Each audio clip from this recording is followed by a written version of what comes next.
The world of What If storylines is a weird one, and there are plenty of bizarre characters to explore. We've already taken a look at all the weirdest superheroes in the What If universe, but now it's time to look at the weirdest villains. Oh boy. So here are the top 10 weirdest Marvel What If villains. Leapfrog. This spring-loaded villain appears in the What If that has Aunt May gaining Spider-Man's powers instead of Peter Parker. And before you jump down my throat, Leapfrog does appear in other comics first, I know this, actually first showing up in Daredevil number 25, but this iteration of the character is clearly meant to be more slapstick and ridiculous than he normally is, which is saying a lot, considering this must be one of the silliest villains in Marvel. But case in point, his first appearance in this What If issue shows him crashing through a brick wall and just swearing at everybody, screaming expletives as he bounces past a group of civilians and a news reporter. He ends up in a battle with Aunt May's Spider-Woman and gets thwarted by nothing other than a stretchy mass of dough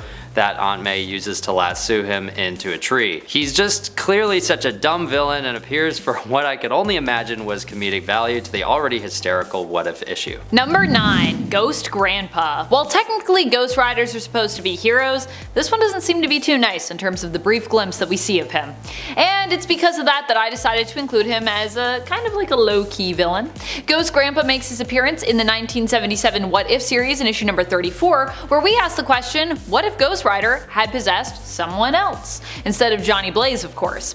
The answer allows us to take a look at a few different candidates, including Ghost Skater and Ghost Baby, but while both talk about punishing evildoers and getting vengeance, Ghost Grandpa only seems to be interested in getting revenge on his nurse for delaying his glass of warm milk. Number 8 is Wolverine, Lord of Vampires. This villain is bizarre because it's the embodiment of a character we've all known forever, but who doesn't really exhibit any of his typical traits. In What If number 24, Wolverine takes on the Lord of Vampires, who tries to bite him to turn Wolverine into a vampire himself. And since Wolverine was too badass to simply be turned into a vampire, he decides it's only in his character to kill the guy. And he does, but what happens when you kill the Lord of Vampires is that you take on the title yourself. And this is when Wolverine starts to change into a very strange version of himself. Right away, Wolverine starts turning his former friends into vampires, with his demeanor totally shifting as he uses like mind control powers on them,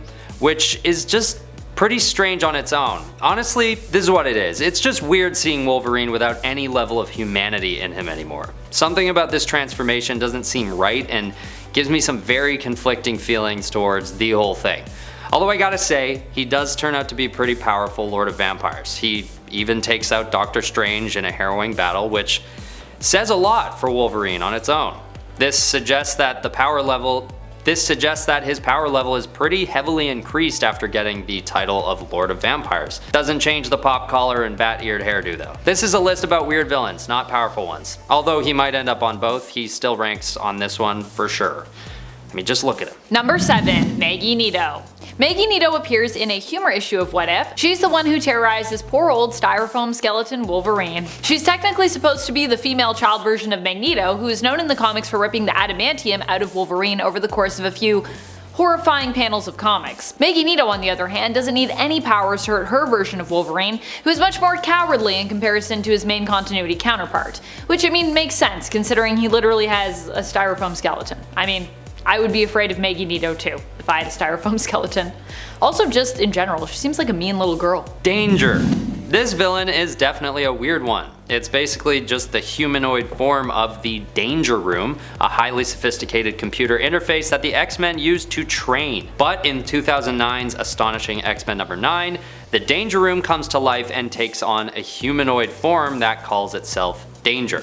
Although I know this isn't a What If issue, in 2010's What If Astonishing X-Men number 1, Danger gets a more focused storyline, and it's even weirder than you might expect. Basically, Ultron somehow catches wind that Danger has come to life and falls in love with her.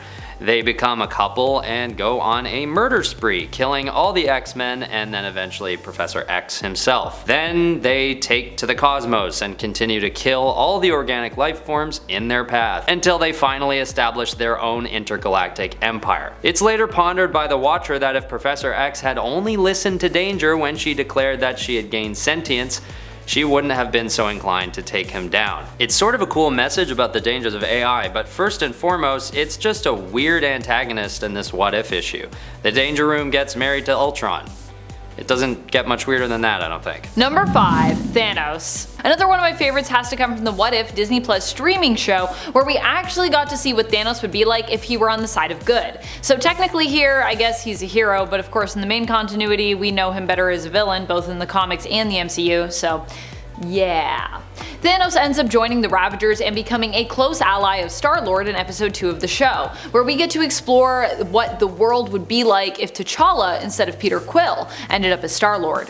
And guess what? Turns out the world would potentially be a lot better for it, minus the imminent doom of the universe as a result of Ego's plot to kind of like take it over, but ignoring that.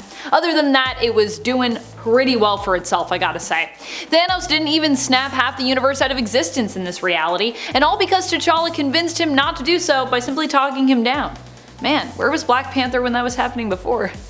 Why didn't he just come in and be like, hey look, Thanos, no. Maybe he's got to travel in space before he can have those conversational skills, maybe that's why? At number 4 is Cable. So in this 2-part What If issue, Cable is the bad guy and he actually kills his parents, Cyclops and Jean Grey, as well as Professor X. Professor X seems to be getting a lot of heat on this list. And even though this is a what if and basically anything goes, it's just a really bizarre call to have part of the X-Men family travel through time to kill his parents and their noble mentor Charles Xavier. This naturally doesn't go unnoticed and actually starts an all-out war between the X-Men and the X-Force.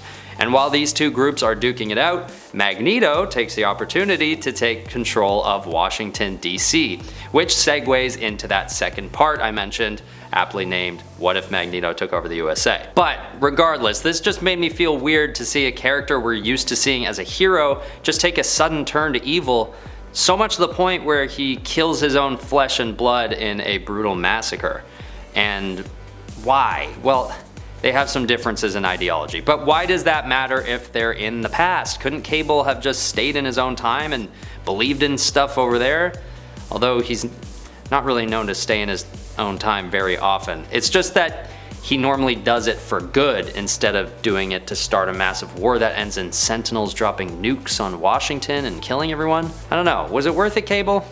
Check out the issue and see if you think. Number 3. Elektra. Elektra makes an appearance in the 1977 What If series in issue number 34. This being a humor issue, we get to take a look at what might have happened had Elektra survived her run-in with Bullseye. Even though Elektra at this time was depicted as a villain, or at least an extremely edgy anti-hero, it seems that this one-panel take on the character has her reconsider her life of crime as a result of her near-death experience. This is pretty weird, considering I'm pretty sure at this point Elektra would have had already a few near-death experiences in her line of work as an assassin. So, unless she knew she was going to die here and then that's not what happened, but I feel like for her this is just an average Tuesday. Elektra even goes so far as to consider settling down and getting married, and I quote, or something. What is or something? Also, Elektra getting married just because she didn't die from Bullseye fighting her? Wow, that just seems a little unbelievable. Anything can happen in an alternate reality. Number 2 is Dazzler. In What If number 33, the question is asked, what if Dazzler had become the Herald of Galactus? These days, Dazzler is known to be a relatively stagnant member of the X-Men and doesn't usually get a lot of mention in the mainstream. Sorry, Amanda. Amanda really likes Dazzler. However, in the 80s, it was a totally different story. Right before this issue of What If in 1981, Dazzler is taken on by Galactus as his Herald, but only to complete a quick mission to retrieve his original Herald. Then she goes back home.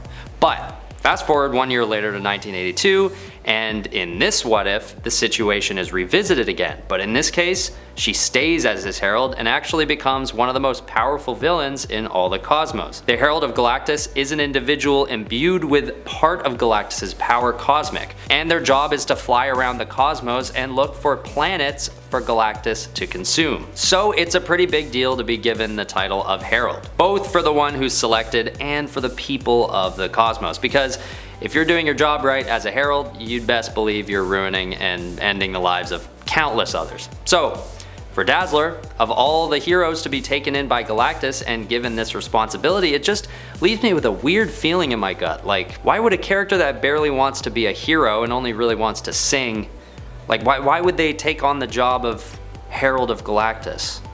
The answer does lie in this issue, but it's still a bit confusing and maybe a bit out of character for Dazzler, which is why I put it at number 2. Number 1. Suzy Richards. In issue number 30 of the 1989 What If series, Suzy, Reed and Sue's second child, becomes the villain. Suzy is obviously meant to be a stand-in for Valeria Richards, who we have now, their daughter, who has a weird history where she was kind of both the oldest and then like the youngest child of the fantastic duo.